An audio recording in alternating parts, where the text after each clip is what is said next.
Hello my dear friends and my dear students. आज हम discuss करने जाएंगे पर्यावरण शिक्षा का एक टॉपिक, ताजे पानी के पारिस्थितिकी तंत्र, that is fresh water ecosystem.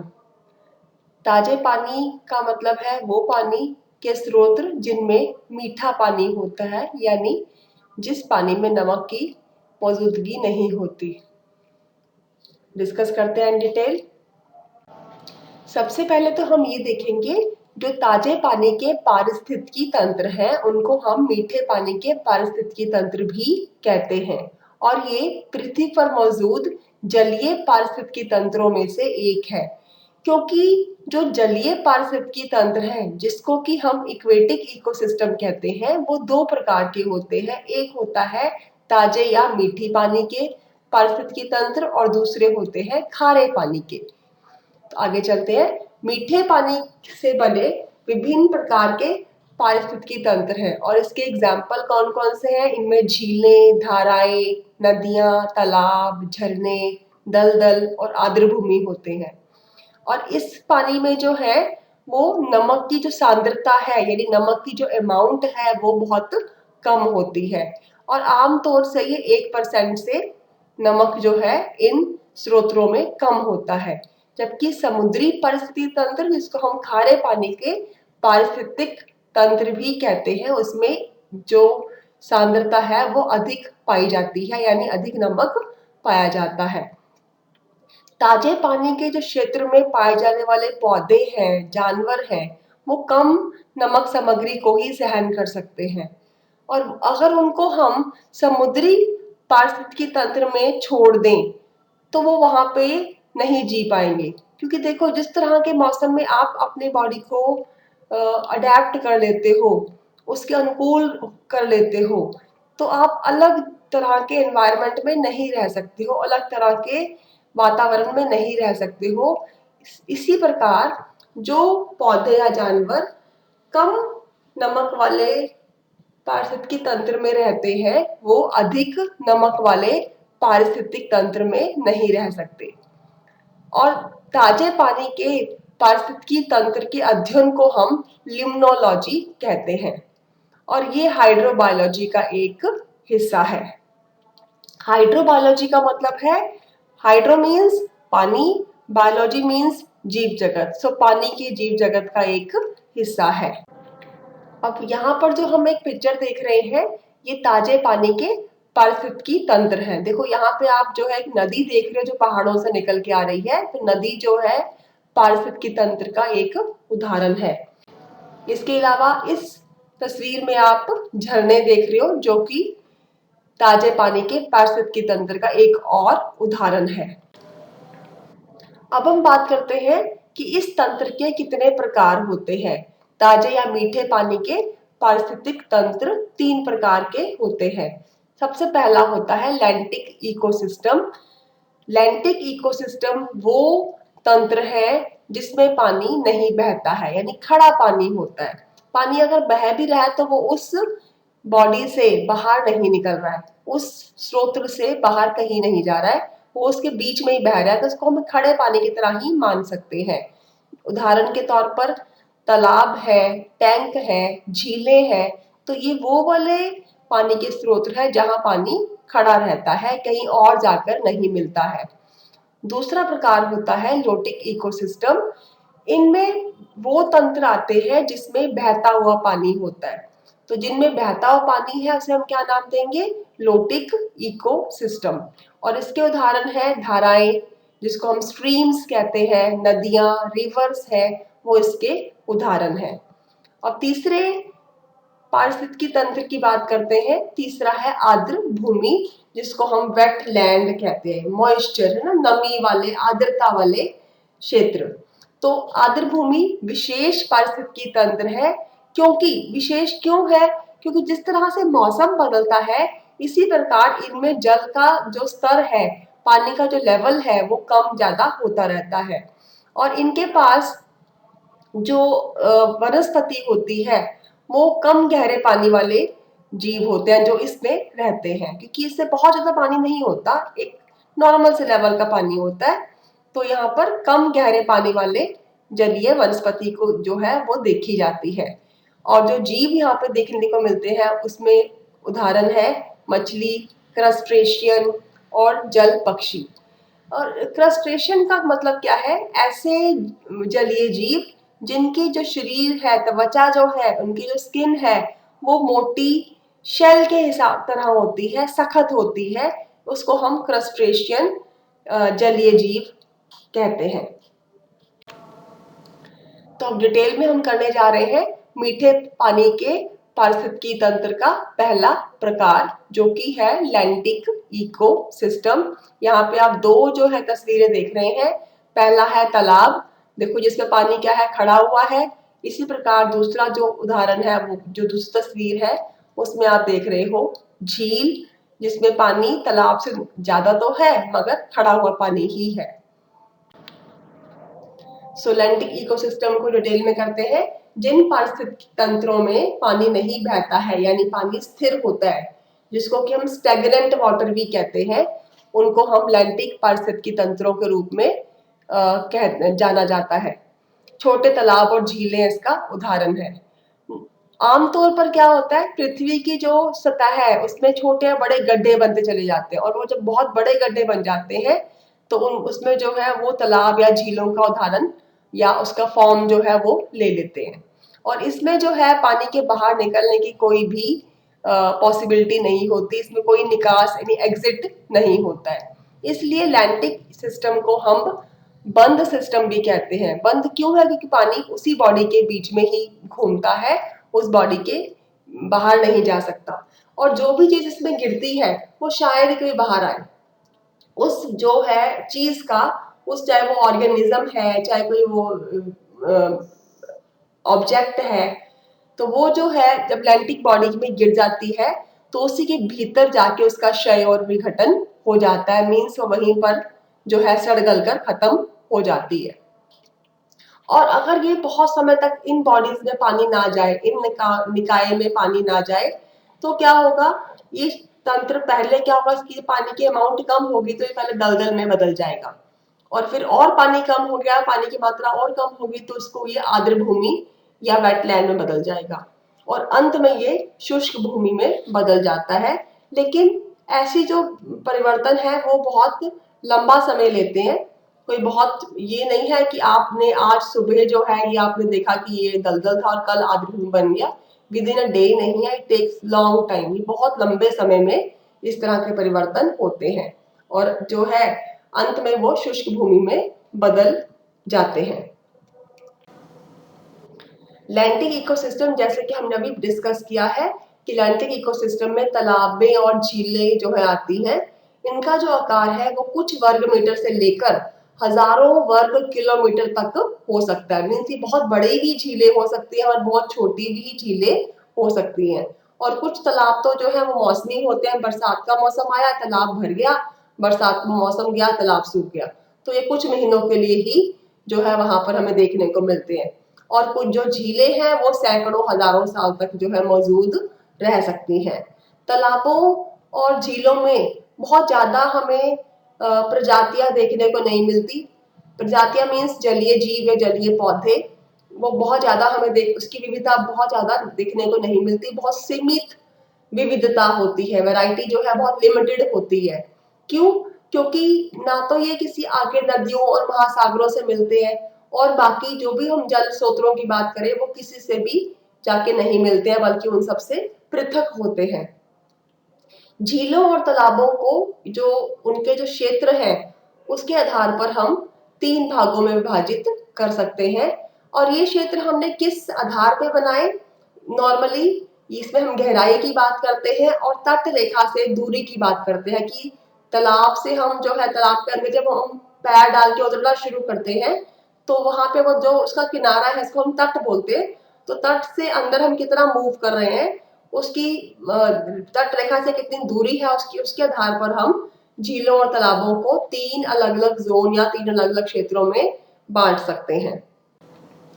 ये उदाहरण देखो, ये चाहे हम झील की बात करें या तालाब की बात करें, उसमें 3 मेन जो है क्षेत्र या 3 मेन जो है जोन देखने को मिलती है। सबसे पहले तो तालाब के बिल्कुल किनारे किनारे का हिस्सा, जिसको कि मैंने स्काई ब्लू कलर से यहाँ पे दिखाया है, इसको हम बोलते हैं लिटोरल जोन या विलांचल मंडल। ये पानी का जो है सतह का पानी है, जहां पर आप आराम से पैर के खड़े भी हो सकते हो, तालाब में उतर सकते हो। तो ये बहुत गहरा नहीं होता, ये किनारे वाला हिस्सा होता है। और दूसरा जो बीच का हिस्सा है, तो इसको हम नाम देते हैं सीमित क्षेत्र। यानी सीमित क्षेत्र को सीमित किसने किया? लिटोरल जोन ने, विलांचल मंडल ने सीमित किया।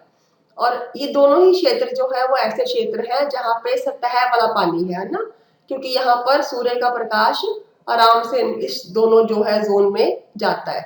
लेकिन जो तीसरी जोन है, जो बहुत गहरी क्षेत्र है, तो नाम ही गहरा क्षेत्र है, जिसको हम इंग्लिश में प्रोफंडल जोन भी कहते हैं।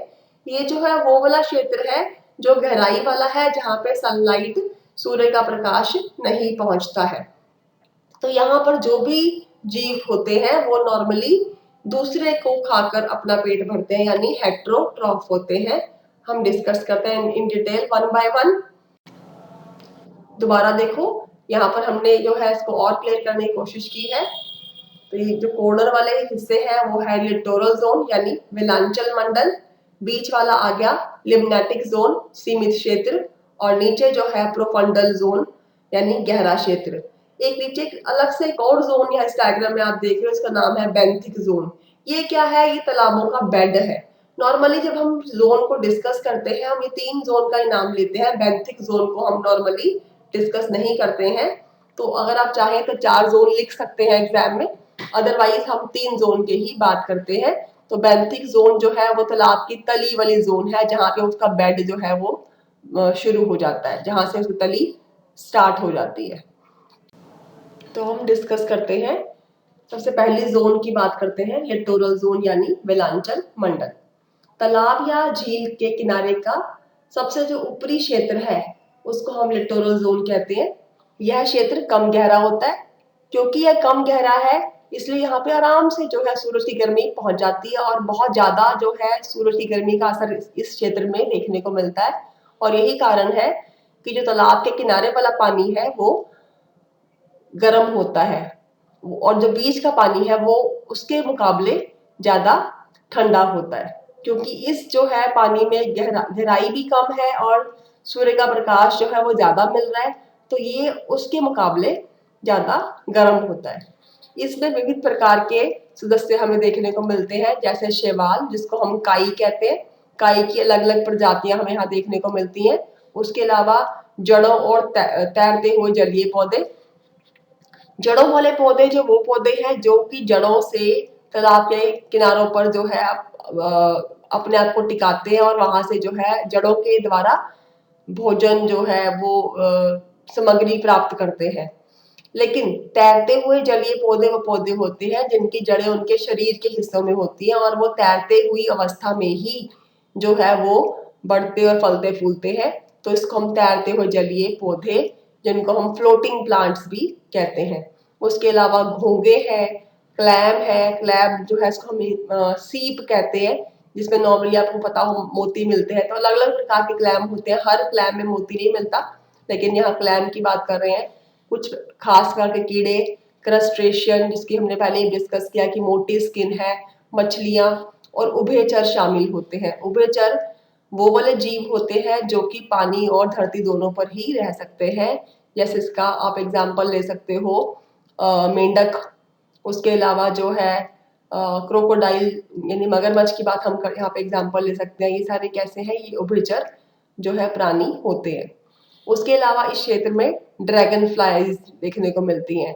ड्रैगन फ्लाई आपने देखा होगा, पानी के ऊपर जो है पंखों वाला जो है जीव होता है, कीड़ा होता है, इसको हम ड्रैगन फ्लाई कहते हैं। उसके अलावा मिडजेस, मिडजेस जो है पानी में पाए जाने वाले मच्छर होते हैं जो सिर्फ पानी के आसपास ही घूमते हैं, तो उसको मिडजेस कहते हैं। तो इन हमें यहाँ पर ड्रैगन फ्लाई और मिडजेस के अंडे और लार्वे देखने को मिलते हैं।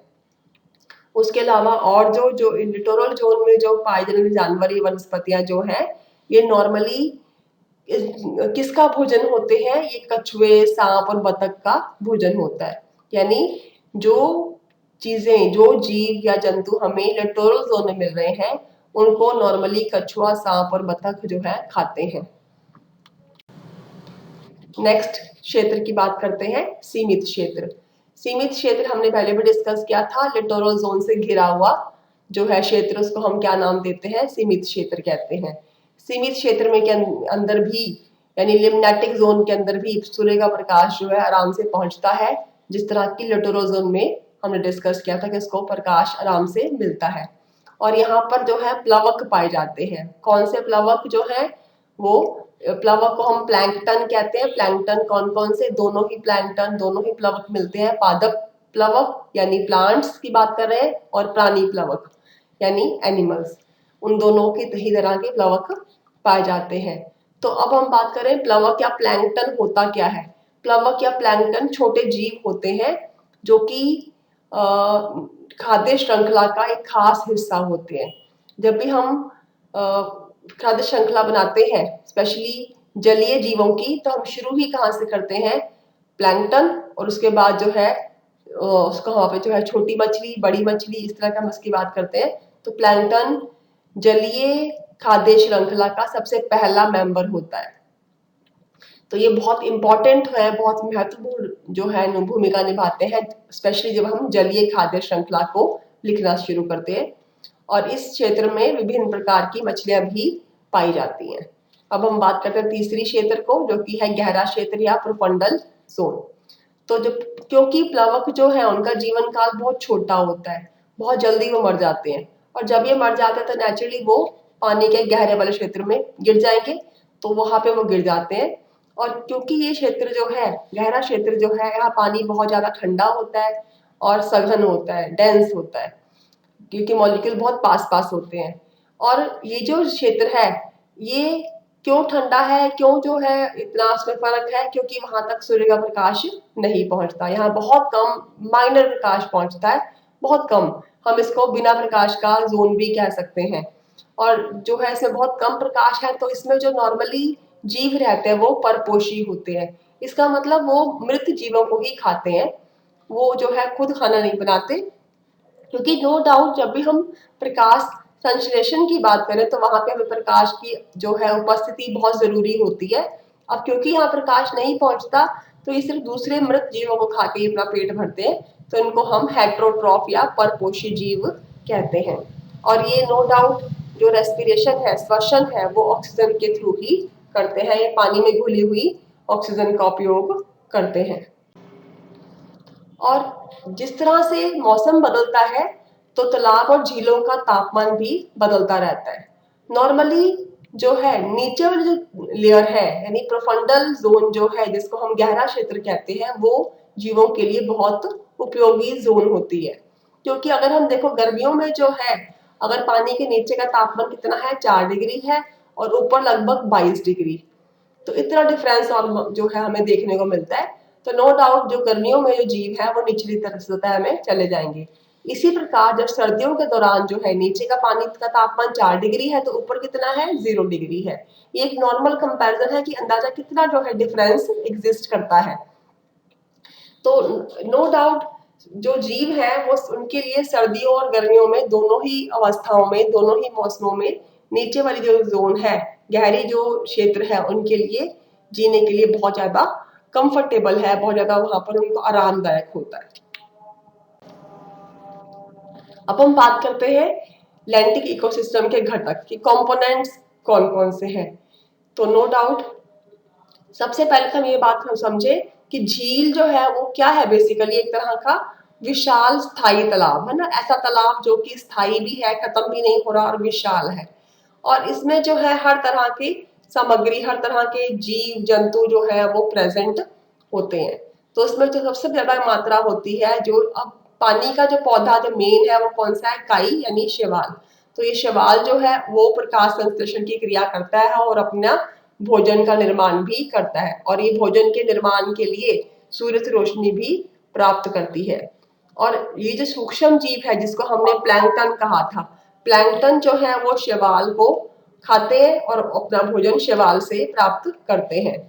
उसके अलावा जैसे घोंगे, छोटे जानवरों को कौन खाती है, मांसाहारी मछलियां खाती हैं, जो कि उनको फिर कौन खाता है, उनको बड़ी मांसाहारी मछलियां खाती है, और इस प्रकार खाद्य श्रृंखला का निर्माण होता है। इस प्रकार हम जिसे बात करते हैं किस तरह से वहां फूड चेन या खाद्य श्रृंखला चलती है, तो इस तरह से सबसे पहले हमने बात की शैवाल की, फिर हमने बात की प्लैंकटन या प्लवक की, उसके बाद छोटी मछलियां, फिर बड़ी मछलियां। इस तरह से समुद्र जो हमारा जलीय लाइफ है उसमें जो है ये खाद्य श्रृंखला चलती है।